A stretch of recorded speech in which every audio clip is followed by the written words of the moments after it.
next one. Georgia Tech's playing really well. They've played really well after Christmas. I think they've maybe 4-1. Certainly coming off a great win at Syracuse. I just feel like Alvarado is certainly a guy who controls tempo for him and is a very confident player at the point. The addition of James Banks has really helped their team. Being able to have another guy inside. He was a big-time recruit out of high school, and he's shown this year, he's about 10 or 11 points and 8 rebounds and 3 blocks, that he just anchors their defense.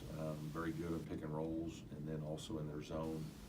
So their defense has been outstanding, and they just kind of gotten some confidence here lately. Obviously had a great chance to beat Virginia Tech in the game that they lost. Had a layup to take the lead with less than a minute to go. So I feel like we're playing a team that's coming in with a lot of confidence and playing well, and we're going to have to execute at a high level to win. Questions? Brad, when you look at this team 0-3, is it an 0-3 team, or is it a team that's just kind of had a little bit of bad luck? No, we're an 0-3 team. That's what the record is, and I think we've certainly played very good competition. Syracuse showed last night that when they're right, they can beat anybody in the country. Obviously, Virginia and Duke are both really talented, tough places to play so far that we've played, and I think we've gotten better defensively the last couple of games, and pleased with our effort in the Syracuse game and the Virginia game. I thought, I told our team the other day that I thought we played 5 out of 6 pretty good halves. But offensively, we're not finishing plays. And I think we were 5 for 13 basically at the charge circle. So basically at the rim in the Virginia game. And, we thought when we looked at the film that really about 70-75% of our threes were good looks that you would take in a game against Virginia. And, you need to be making 35 to 40% of those threes, and we're just not doing it. And so we're spending a little more time in skill work.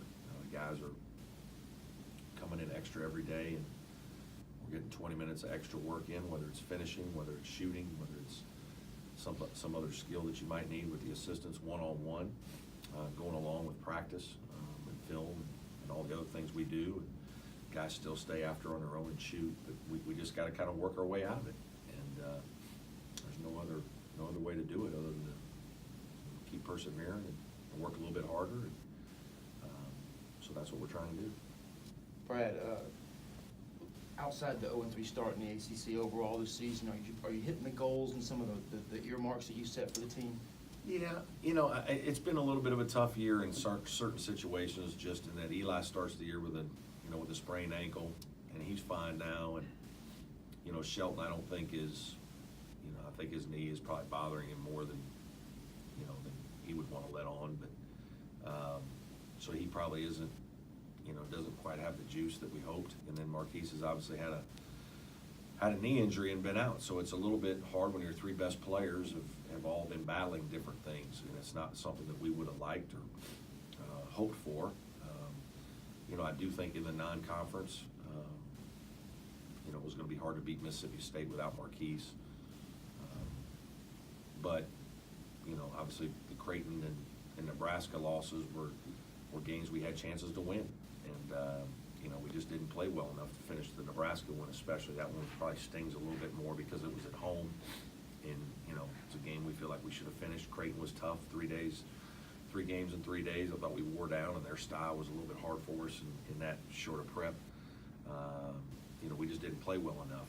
Having said that, we haven't had bad losses. I mean, we've beaten what looks to be, I told everybody that South Carolina would play better, and they're playing very well right now, and so that looks like a very good win. And we beat a solid Georgia team in the tournament. We beat some good teams, Radford and Lipscomb, who were both very good teams that could be in the NCAA tournament. So I think we're a team that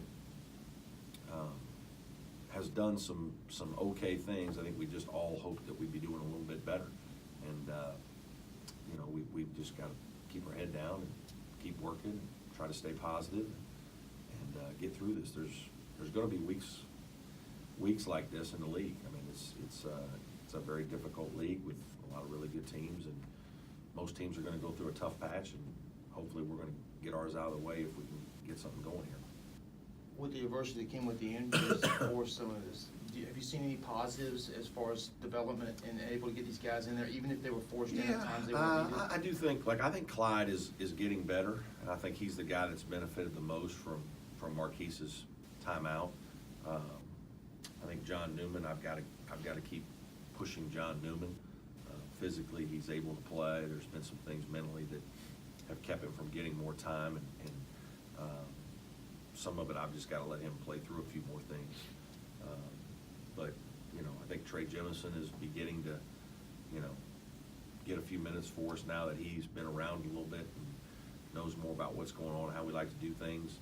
So certainly that, you know, the injuries have given some guys more opportunity, but, you know, all in all, it would be much better if we were all healthy the whole year and just kind of in our rhythm and flow. And but that's not what it is. So you deal with what it is and move forward. And I think our guys still have a very good attitude. We're still working hard and feel positive about our team and what we can do.